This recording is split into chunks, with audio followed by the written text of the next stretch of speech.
Bismillahirrahmanirrahim. Assalamualaikum warahmatullahi wabarakatuh. Innal hamdalillah nahmaduhu wa nasta'inuhu wa nastaghfiruh wa na'udzu billahi min shururi anfusina wa min sayyiati a'malina may yahdihillahu fala mudilla lahu wa may yudlil fala hadiyalah wa asyhadu an la ilaha illallah wahdahu la syarika lahu wa asyhadu anna Muhammadan abduhu wa rasuluh. Allahumma shalli ala nabiyina Muhammad wa ala alihi wa man tabi'ahum bi ihsan ila yaumiddin. Allahumma inna nas'aluka ilman nafi'a wa rizqan thayyiba wa amalan mutaqabbala. Puji syukur kita panjatkan pada Allah, salawat dan salam semoga tercurah pada junjungan kita Nabi besar Nabi Agung Muhammad sallallahu alaihi wasallam. Para jemaah sekalian, bapak dan ibu-ibu yang semoga senantiasa dirahmati oleh Allah.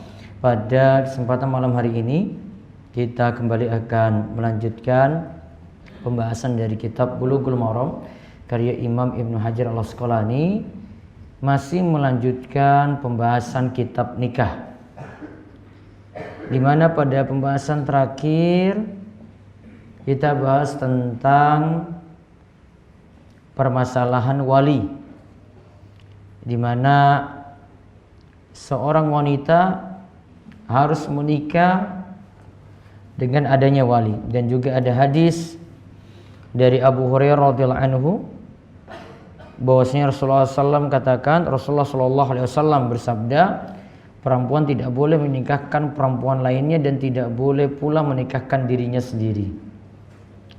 Nah, sekarang kita masuk pada pembahasan nikah shighar, tentang persyaratan dari wali, yaitu hadisnya dari Nafi dari Ibnu Umar radhiyallahu anhu, ia berkata, naha Rasulullah sallallahu alaihi wasallam anis shighar, wasyigharu ay yuzawwijar rajulu ibnatahu ala ay yuzawwijahul akharu ibnatahu walaysa bainahuma sadaqun, muttafaqun alaih. Dari Nafi dari Ibnu Umar. Bagi yang punya terjemahan, bukan Umar namun Ibnu Umar. Dari Nafi dari Ibnu Umar radhiyallahu anhuma, ia berkata, Rasulullah sallallahu alaihi wasallam melarang perkawinan shighar. Rasulullah sallallahu alaihi wasallam melarang perkawinan shighar. Apa itu shighar? Diterangkan dalam hadis, shighar adalah seorang menikahkan putrinya kepada orang lain dengan syarat orang itu menikahkan putrinya kepadanya, dan keduanya tidak menggunakan mahar, tidak ada mahar, tidak ada mas kawin. Hadis ini muttafaqun alaih, diriwayatkan oleh Imam Bukhari dan Muslim.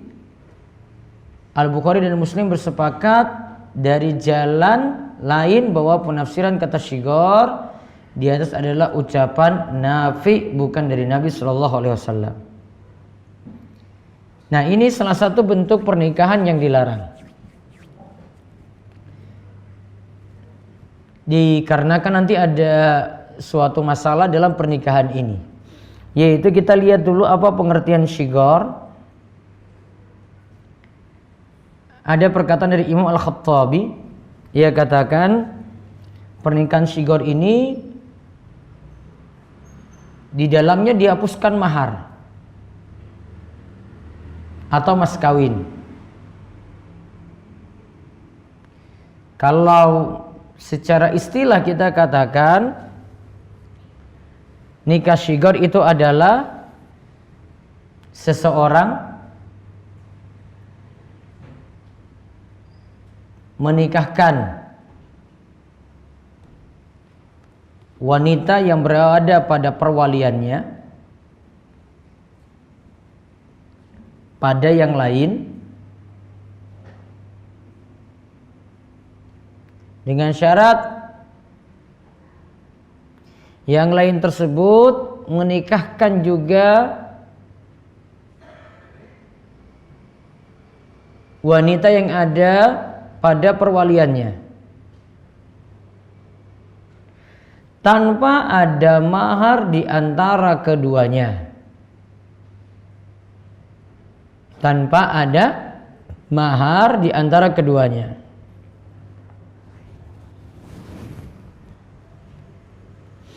Atau bisa jadi ada mahar namun cuma akal-akalan saja.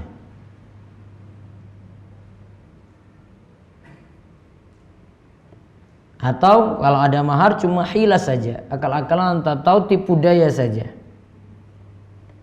Nah, ini pengertian nikah syighar disebutkan oleh Syekh Abdul Al-Fauzan di sini.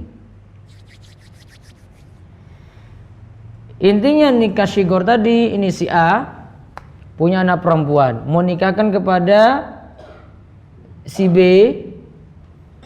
dia mungkin punya anak perempuan atau punya adik perempuan. Dia katakan, saya mau nikahkan kamu dengan putri saya ini asalkan ya adikmu itu juga saya nikahi. Dengan catatan apa? Tidak ada mahar ketika itu. Terus apa maksudnya di sini? Nah, ini kan sudah saling menguntungkan, jadi nggak perlu ada mahar lah.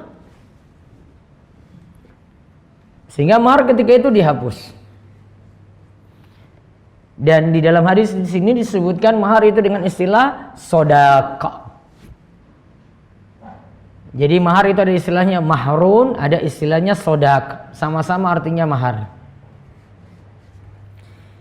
Nah, kesimpulannya dari hadis ini kita dapat ambil pelajaran. Yang pertama, nikah syighar adalah nikah yang diharamkan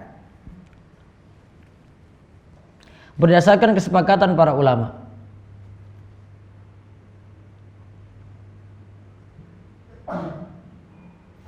Adapun tentang akadnya itu jadi sah, akad nikahnya itu jadi sah ataukah tidak, para ulama beda pendapat. Ada yang katakan nikahnya itu tidak sah karena berdasarkan kaidah li'anna nahya yaqtadil fasad, karena suatu larangan mengkonsekuensikan nikahnya itu batal. Dan ini jadi pendapat dalam mazhab Syafi'i, juga dari Imam Ahmad dan yang lainnya. Sedangkan yang lainnya katakan nikahnya tetap sah namun dosa. Ya, nikahnya tetap sah.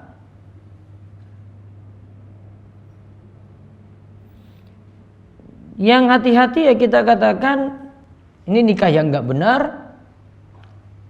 Maka baiknya nikahan seperti ini, pernikahan seperti ini tidak terjadi. Nah, sekarang apa sebabnya sampai nikah syighar itu dilarang? Yang pertama, dilarangnya karena tidak ada mahar. Menunjukkan di sini berarti pernikahan itu tetap ada mahar. Maka seandainya nikah tadi terjadi kalau ada mahar enggak masalah.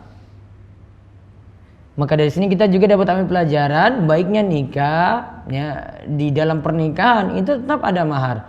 Walaupun kemarin apa yang kita bahas, kemarin ada seorang pemuda itu yang kere itu mau tetap nikah.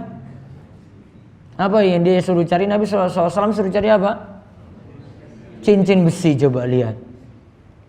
Cincin besi itu harga berapaan itu kayak gitu. Sampai ujung-ujungnya dia tidak punya apa-apa kecuali apa? Punya hafalan. Hafal apa dia? Hafal apa? Kul-kul? Hah? Al-Baqarah, terus Ali Imran, terus An-Nisa. Wah, nggak main-main di sini. Nah, kalau jenengan mau hadapan dengan Nabi kayak gitu, apa hafalanmu? Aduh Nabi, saya cuma hafal 4 kul aja lah. Wah, itu ditolak mentah-mentah itu. Ini hafal 3 surat panjang. Al-Baqarah, Ali Imran sama An-Nisa. Tapi sebelumnya apa? Ada mahar-mahar yang ditawarkan oleh Nabi SAW yang dia mudah untuk dapat. Karena dia katakan saya nggak punya apa-apa. Cincin besi pun dia nggak sanggup coba untuk penuhi. Cincin besi pun nggak sanggup. Terus ujung-ujungnya dia jawab apa? Saya punya sarung ya Rasulullah, ini bisa dijadikan mahar. Terus kalau kamu kasih itu sebagai mahar, kamu kasih istrimu coba. Terus kamu pakai apa nanti? Coba lihat, sarung aja cuma punya satu coba. Tetap ingin nikah. Bukan Nabi SAW sampai ujung-ujungnya tanya tentang hafalannya. Kemudian alasan yang lainnya nikah ini terlarang, nikah syigor itu terlarang dikarenakan ada perjanjian yang mengandung mudarat. Karena ada perjanjian yang mengandung mudarat.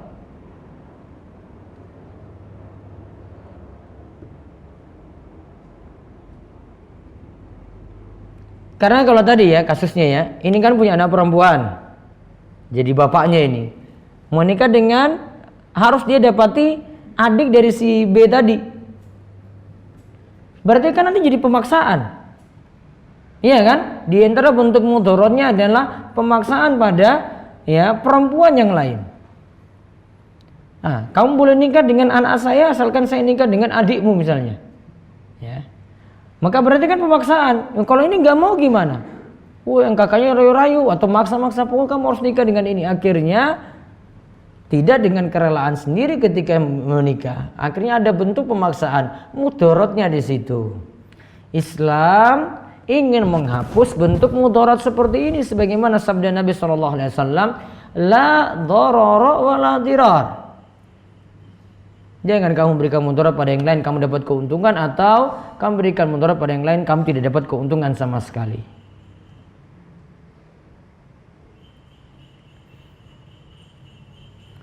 Kemudian dari terlarangnya nikah ini juga kita dapat mengambil pelajaran, tidak boleh menzalimi yang lain, termasuk dalam hal pernikahan. Kalau tadi zalimi si perempuan. Dan juga tidak boleh gara-gara pernikahan timbul cekcok, pertikaian. Karena ini kalau si perempuan gak mau kan jadi cekcok itu dengan kakaknya tadi yang saya contohkan.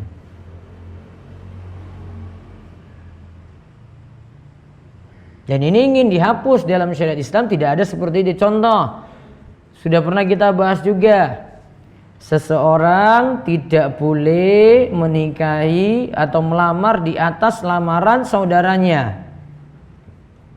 Ada kalau dalam kasus jual beli, menawar di atas tawaran saudaranya. Kalau ini menikah, yaitu lamaran, sudah ada yang lamar nih.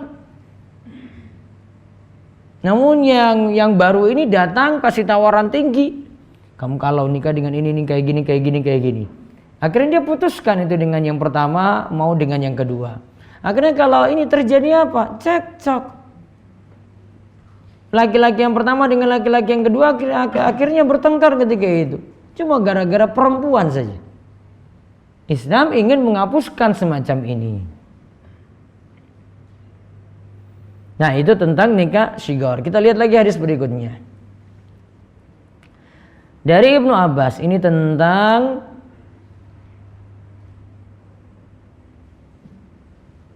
memaksa anak perempuan untuk nikah. Dari Ibnu Abbas radhiyallahu anhuma anna jariyatan bikran atatin nabiyya sallallahu alaihi wasallam fadzakarat anna abaha zawajaha wa hiya karihatun fa khayyaraha an-nabiyyu sallallahu alaihi wasallam. Rawahu Ahmad wa Abu Dawud wa Ibnu Majah wa illa bil irsal. Kita lihat hadis ini, Ibnu Abbas katakan ada seorang gadis menemui Nabi Shallallahu Alaihi Wasallam lalu bercerita bahwa bapaknya menikahkan dia dengan orang yang tidak ia sukai. Berarti dipaksa nggak di sini? Dipaksa, memaksa dia nikah dengan orang yang tidak ia sukai. Maka Rasulullah Shallallahu Alaihi Wasallam memberi hak kepadanya, yaitu kepada si perempuan, karena tadi semula kamu dipaksa, padahal kamu tidak suka di situ. maka silahkan kamu memilih. Akhirnya disuruh memilih. Jika dia dinikahkan dengan dipaksa semacam itu, maka faedah yang bisa kita ambil dari hadis ini, seorang wanita ketika ingin menikah dan dia sudah balik, maka tidak boleh dipaksa.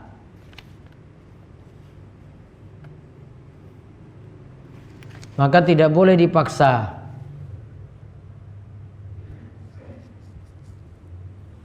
Ketika sudah apa tadi?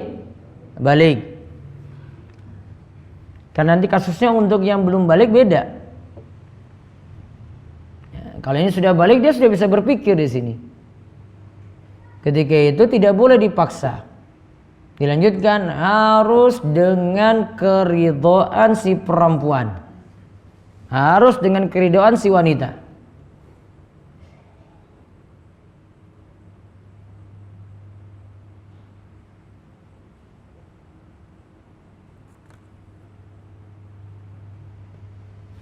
Kemudian faedah yang berikutnya lagi, anak gadis harus dimintai izin ketika ingin dinikahkan dengan seorang lelaki.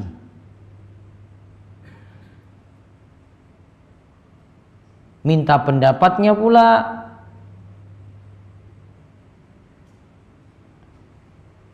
Cocok ataukah tidak. Dan tidak boleh ia dipaksa untuk nikah. Jadi ada izinnya di sini. Jadi kadang minta pertimbangannya. Engkau mau dengan ini atau tidak gitu. Kemudian faedah yang berikutnya lagi, bapak dari si perempuan bisa saja carikan jodoh untuk anaknya. Bapak dari si perempuan bisa saja mencarikan jodoh untuk anaknya.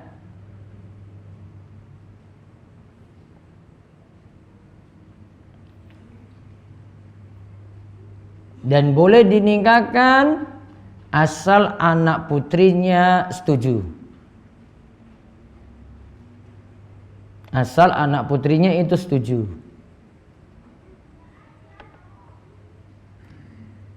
Namun boleh jadi awal-awalnya si putri ini menolak, tapi orang tua memberikan alasan-alasan gitu. Karena memang alasannya itu logis, masuk akal, bisa diterima. Yang ditawarkan itu orang soleh, anak yang soleh, laki-laki yang soleh, maka baiknya diterima. Apalagi ini dari pilihan orang tuanya sendiri, yang tahu kebaikan untuk putrinya sendiri. Beda kalau memang dia nggak suka karena ini nggak baik agamanya. Pasti orang tua ingin terbaik untuk putrinya. Maka ketika orang tua memilih seperti itu, dibolehkan. Jadi bapaknya yang bertugas untuk cari calon untuk anak putrinya. Ini pernah terjadi pada putri Umar bin Khattab, Hafsah binti Umar. Ketika sudah menjanda, Hafsah itu menjanda usia 18 tahun. Paham mas? 18 tahun janda coba.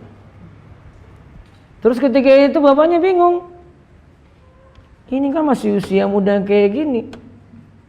Dia menjanda. Siapa kira-kira yang mau menikahinya? Maka dia datangi orang soleh. Siapa? Pertama datang pada Abu Bakar. Ya, Abu Bakar ketika itu ya tidak memberikan jawaban. Bilang iya juga tidak, nolak juga tidak, diam saja. Ya, kemudian datang pada Umar. Umar datang pada Utsman. Sama juga keadaannya. Mau berikan jawaban iya juga tidak, nolak juga tidak. Sampai Umar jadi jengkel pada salah satu dari keduanya ini. ini bagaimana sih saya tawarkan anak putri saya kok nggak mau? Ya. Bilang iya juga tidak, nolak juga tidak. Apa istilah kita itu? Hah? PHP ya. Ya. Kok bilang kalau nolak ya nolak aja sudahlah. Saya nggak mau gitu. Enggak, diam saja. Ya, diam seperti itu. Kemudian ternyata dua orang ini, Abu Bakar dan Utsman, kan ini putrinya Umar kan, berarti Abu Bakar dan Utsman, ternyata dua orang ini sudah tahu, oh nanti yang maju itu Rasulullah Sallallahu Alaihi Wasallam. Ya, yang maju itu Rasulullah Sallallahu Alaihi Wasallam. Namun kan masih rahasia, masih belum diketahui. Ini masih ya istilahnya itu belum pastilah. Jadi nggak boleh dibongkar dulu. Ya. Kalau kita kayak begini sudah jadi bahan gosip luar biasa ini. Oh ini kayaknya Rasulullah SAW itu yang mau maju itu. Ini nggak mau kasih tahu. Ya, itu masih dianggap rahasia. Berarti di sejak dulu itu rahasia itu benar-benar dijaga sekali. Ya, karena bisa jadi Rasulullah SAW maju, bisa jadi tidak. Berarti belum pasti. Kalau sudah pasti mungkin dia bisa beritahu ini. Nah belum. Berarti sifat dua orang ini, Abu Bakar dan Utsman ini sebenarnya benar-benar jaga rahasia. Yang ini sulit sekali di zaman kita ini. Kita baru tahu saja itu si A datang ke si B aja sudah gosipnya luar biasa itu. Wah ini kayaknya mau nikah itu kayaknya ini kayaknya. Wah sudah jadi gosip luar biasa. Ini jadi rahasia. Maka kemudian akhirnya Rasulullah Sallallahu Alaihi Wasallam melamar Hafsah. Ya, melamar Hafsah binti Umar. Janda berapa tahun tadi? 18 tahun. Ya. Maka akhirnya menikah dengan Hafsah. Kemudian Abu Bakar atau Utsman tadi kemudian datangi Umar. Saya mohon maaf, sebenarnya saya sudah tahu Rasulullah SAW ya, mau datang mau melamar putrimu. Kamu mungkin tadi kecewa dengan saya terlalu PHP sekali padamu gitu. Mau bilang iya ya saya nggak mau bilang iya, mau nolak juga nggak berani bilang nolak ya. Bisa jadi Rasulullah SAW nggak jadi maju ya kan, akhirnya saya yang maju. Akhirnya dia minta maaf kepada Umar ketika itu. Nah, ini menunjukkan Umar carikan jodoh untuk putrinya, ya, carikan jodoh untuk putrinya. Maka antum harus dekati yang sudah jadi bapak-bapak. Biar dapat apa? Putrinya. Cari di mana? Majelis pengajian. Berarti kerjaanmu cuma cari jodoh saja. Luruskan niat. Paham ini mas-mas? Nah kita balik lagi ke hadis. Tadi sudah ada hadis kedua dari Ibnu Abbas. Berarti kesimpulannya tidak boleh memaksa anak perempuan untuk nikah, harus dengan keridhoannya. Karena tadi ketika dipaksa, setelah itu Nabi SAW memberikan pilihan pada si perempuan ini, kamu mau lanjut atau tidak? Ya, maka solusinya berarti untuk hal ini sebenarnya kalau di negeri kita bisa diselesaikan di pengadilan. Kalau ada ketika itu dengan pemaksaan ya dinikahkan seperti ini, ada prosesnya di pengadilan agama itu ada. Dia nikahkan dengan paksa oleh wali, dia si perempuan ini nuntut misalnya. Ya, saya nggak setuju seperti itu, dia bisa nuntut lewat jalur hukum. Kalau di sini diberikan pilihan karena ada ya pengadilnya situ Nabi SAW langsung. Kalau di negeri kita berarti lewat jalur hukum resmi, bisa ditempuh dengan cara seperti itu.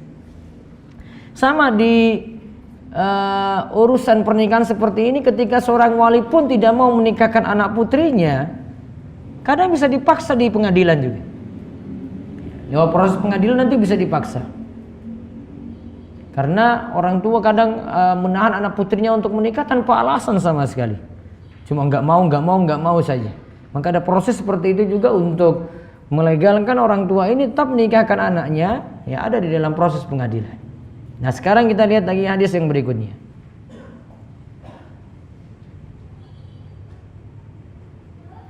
Yaitu dari Jabir. Dari Al-Hasan dulu. Hadis 1020. Dari Al-Hasan dari Samurah. Dari Nabi SAW ia bersabda, ayyuma imra'atin zawajaha waliyani Faiya lil awwali minhuma. Rawahu Ahmad wal arba'ah wa hasanahu Tirmidzi. Dari Hasan dari Samurah bahwasanya Nabi Shallallahu alaihi wasallam itu bersabda, seorang perempuan yang dinikahkan oleh dua orang wali, maka ia menjadi milik wali pertama. Ada dua wali yang nikahkan dia, maka dia menjadi milik wali yang pertama. Hadis ini diriwayatkan Ahmad, keluarga wali yang empat berarti Tirmizi, Abu Daud, An-Nasai, Ibnu Majah. Dan hadis ini dihasankan oleh Imam Tirmizi.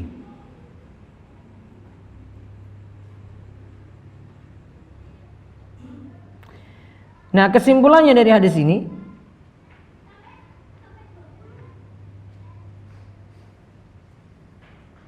walaupun hadis ini sebenarnya mengalami kritikan, kita lihat langsung kesimpulan dari hadis ini. Hadis ini menunjukkan yang pertama, jika wanita dinikahkan oleh dua wali,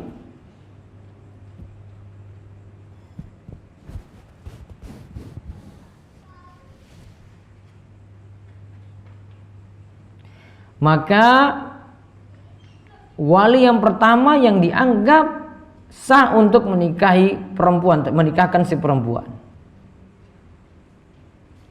Wali pertama yang dianggap sah. Berarti wali kedua dianggap batil.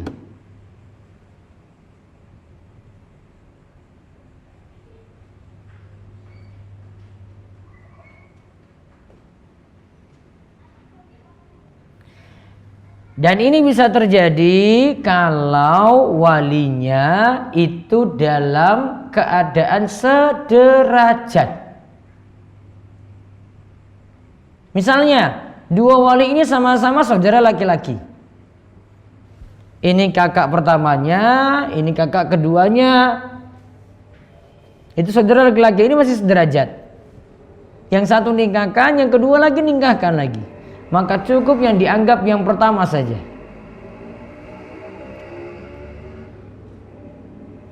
Dan juga ini terjadi kalau akadnya berbeda. Tadi sudah walinya sederajat, akadnya berbeda waktu.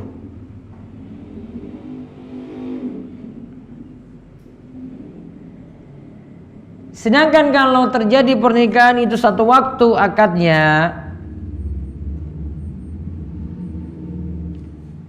bagaimana ya satu waktu akadnya itu ya? Perempuan cuma satu. Oh bisa. Kan perempuan gak mesti hadir. Iya kan?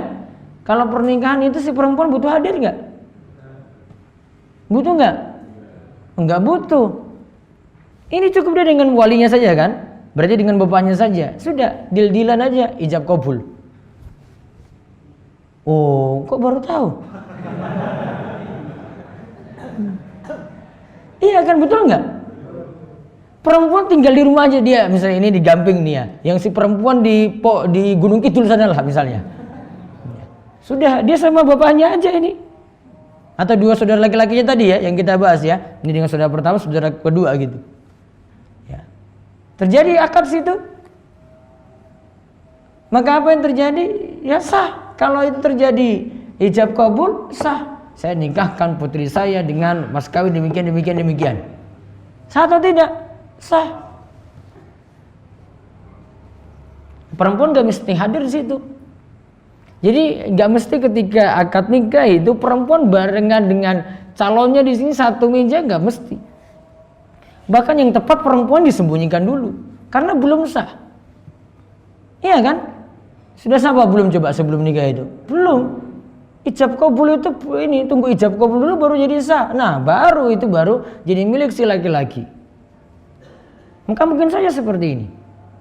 Bisa jadi ya, si wali pertama ini nikahkan si perempuan dengan laki-laki A, yang di wali kedua ini menikahkan dengan laki-laki B, terjadi bersamaan, perempuannya cuma satu. Batal nikahnya kalau bersamaan. Namun kalau ada yang satu lebih dulu, maka yang dianggap nikah yang pertama.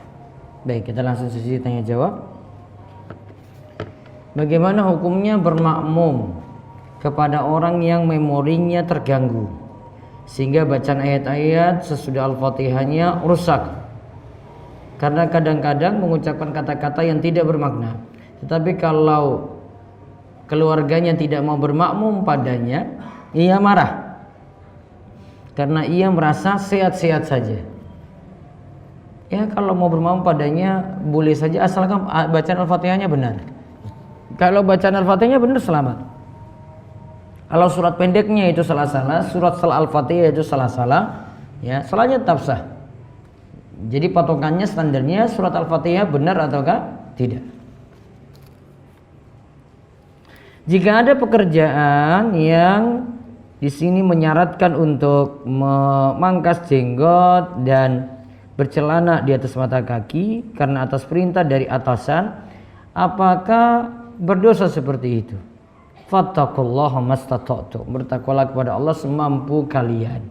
Di sini mau suruh resign juga ya nggak bisa karena ini pekerjaan ya yang sulit untuk resign.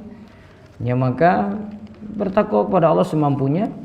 Ya kapan bisa memeliharanya nanti suatu waktu mungkin setelah masa purnanya baru dia bisa menjalankan, ya berarti dengan keterpaksaan seperti itu. Wallahu a'lam.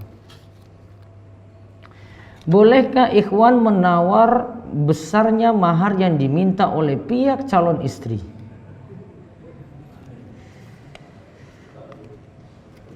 Kalau nikah dengan si perempuan biasanya memang memberikan persyaratan untuk mahar sekian gitu. Namun kadang ada dorongan dari pihak keluarga juga, sehingga maharnya jadi super mahal gitu, karena dari pihak keluarga perempuan itu yang meminta seperti itu. Maka saran saya kalau melihat itu memang tidak mampu untuk itu, ya silahkan ditawar. Ya, artinya minta lebih rendah daripada mahar yang diminta gitu. Itu lebih baik daripada memaksakan diri dan akhirnya berutang. Saya seorang ikhwan, bolehkah melamar akhwat sendirian tanpa ajak orang tua? Gini, kita itu ketika nikah itu nanti memenuhi aturan yang ada di masyarakat.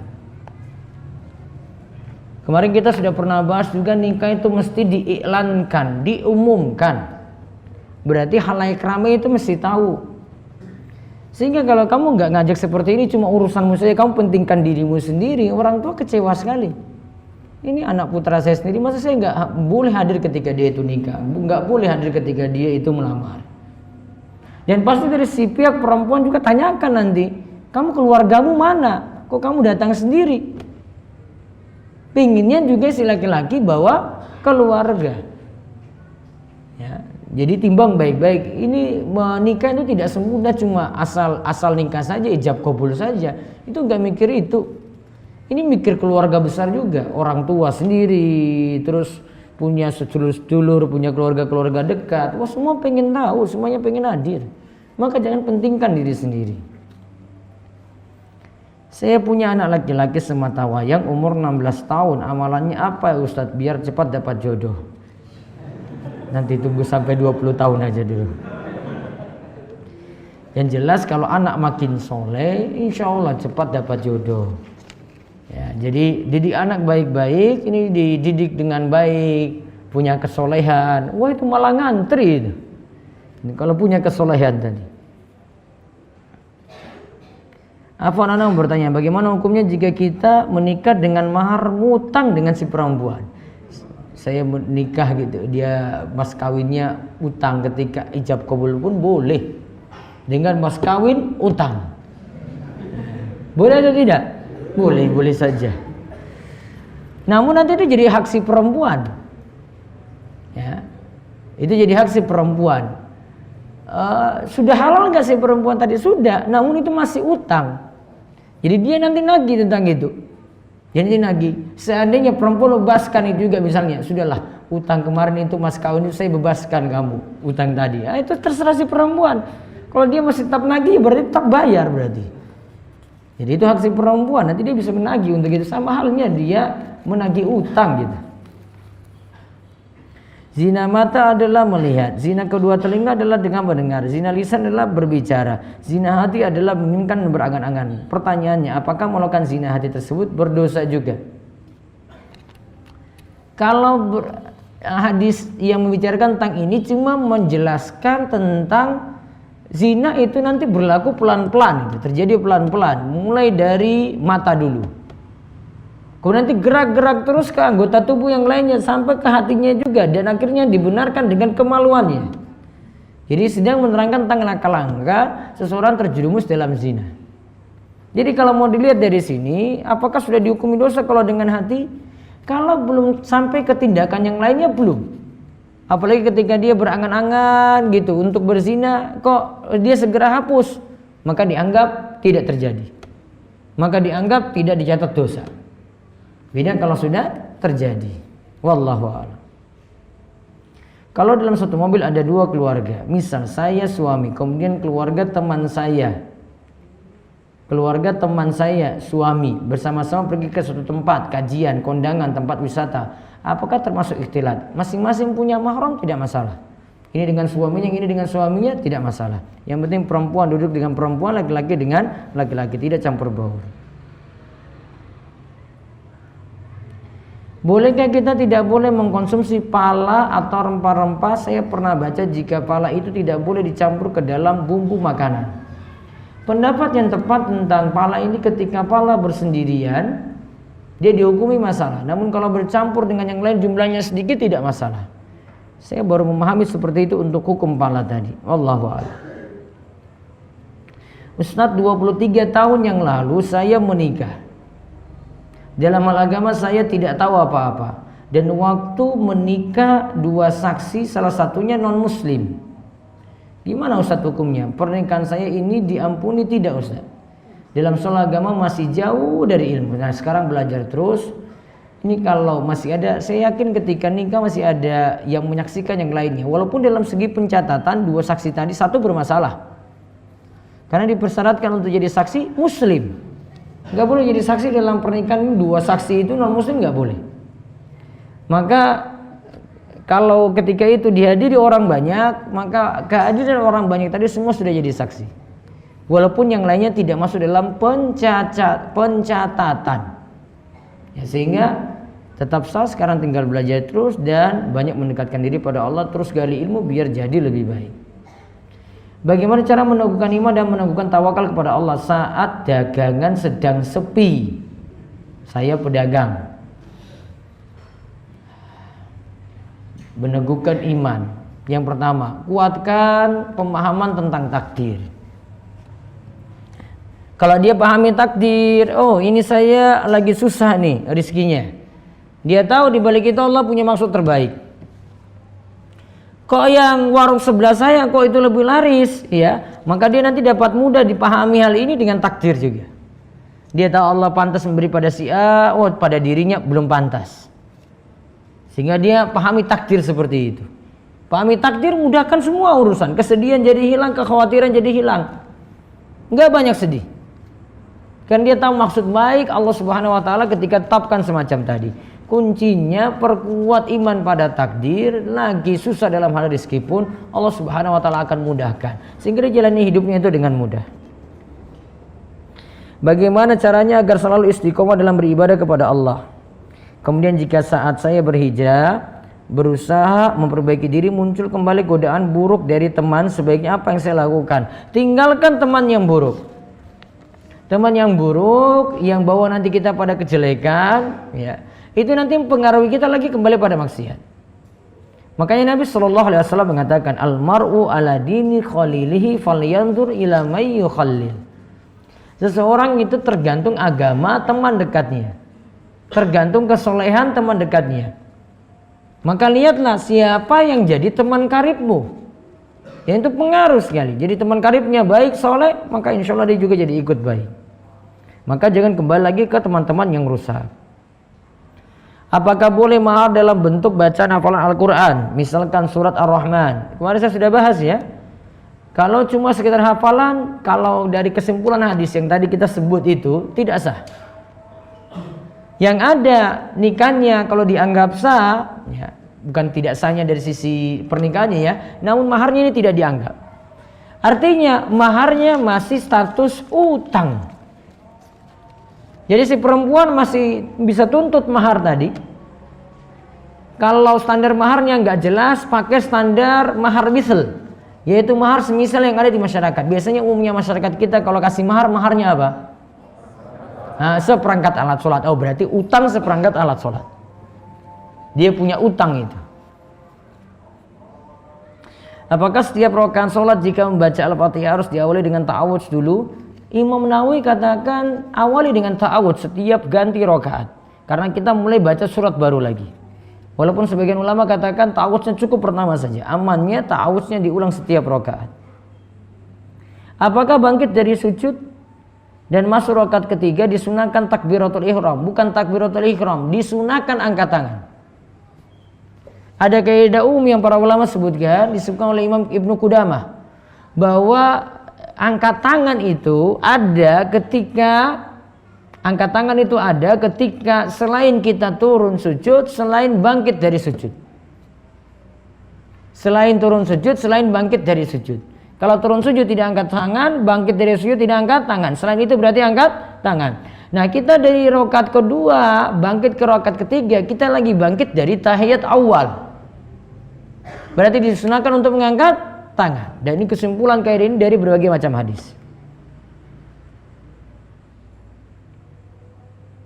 Bagaimana cara agar kita bisa berbuat baik namun hanya mengharapkan pahala dari Allah bukan dari manusia? Harus banyak merenungkan kebesaran Allah. Kalau tahu Allah itu maha besar, maha agung, manusia itu kerdil, manusia itu kecil, dia pasti tidak mengharap balasan dari manusia namun harap dari Allah terus. Ketika saya sholat maghrib, sunnah ba'diyah maghrib, ada yang menepuk pundak saya. Ketika di rakaat pertama, apakah saya harus merubah niat sholat saya? Tidak usah merubah niat, tetap sholat sunnah ba'diyah maghrib. Nanti yang di belakang jenengan itu yang ikuti dengan sholat sunnah. Boleh ada beda niat, imam yang sholat sunnah, makmumnya sholat wajib. Di belakangnya tetap sholat maghrib saya 3 rakaat, jenengan tetap 2 rakaat. Ada seorang bapak tua mengeluarkan zakat fitrah beras, namun bapak tua tersebut dianggap miskin oleh panitia zakat, dan pada saat itu apakah diperbolehkan? Jadi dia miskin dapat zakat, kemudian dia salurkan zakat setor zakat lagi, boleh.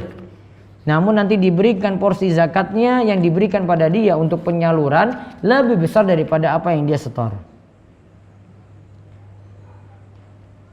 Apakah tidak boleh berdoa dengan menyebut hal detail sesuatu yang kita inginkan? Contoh, ingin wisuda bulan September.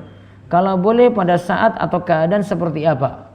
Asalnya doa itu minta secara global, secara umum. Ya, tidak mesti tentukan ini detail nanti bulan apa. Nanti banyak kecewa. Karena ketika itu tidak tercapai, kemudian wah, saya kan sudah minta kayak gini kok Allah nggak kabulkan. Akhirnya kita banyak kecewa dengan doa kita tadi. Maka saran saya minta saja yang terbaik. Lebih cepat ya lebih baik. Ya kalau memang belum waktunya sudah, namun minta yang terbaik pada Allah. Ustaz, kami anak remaja di kampung. Biasanya setiap Ramadan ada tugas untuk mengisi kajian sebelum buka. Bolehkah kami menyampaikan ilmu padahal masih taraf belajar? Mohon nasihatnya serta audien biasanya warga desa, apa saja materi untuk seperti ini.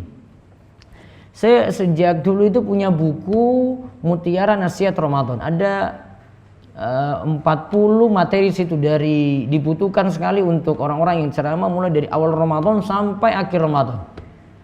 Ya, dulu pernah saya bagi di masjid ini juga. Ya, ada cetakan barunya namun sebentar lagi baru terbit. Ya, judulnya Mutiara Nasihat Ramadan, berikutnya saya cetak jadi 1 jilid. Dulu saya buat jadi 2 jilid. Nah, itu semua buku ini berisi bahan kultum.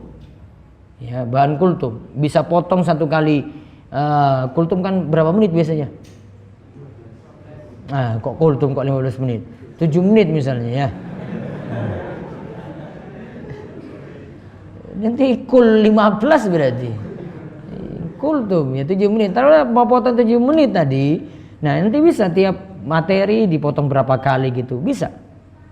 Ya, apalagi cuma jenengan yang ditugasin tiap kali buka puasa gitu. Oh, gampang materinya. Nanti tinggal pakai materi-materi yang ada. Sebagai materinya sudah saya muat di website rumahislam.com. Itu sudah ada materi-materi seperti itu sejak dulu. Atau cari aja di website saya, itu nanti ada materi-materi untuk bisa dipakai untuk materi untuk kultum buka puasa, nanti pas tarweh, atau nanti pas sholat zuhur juga biasanya ada yang kasih kultum, atau habis subuh.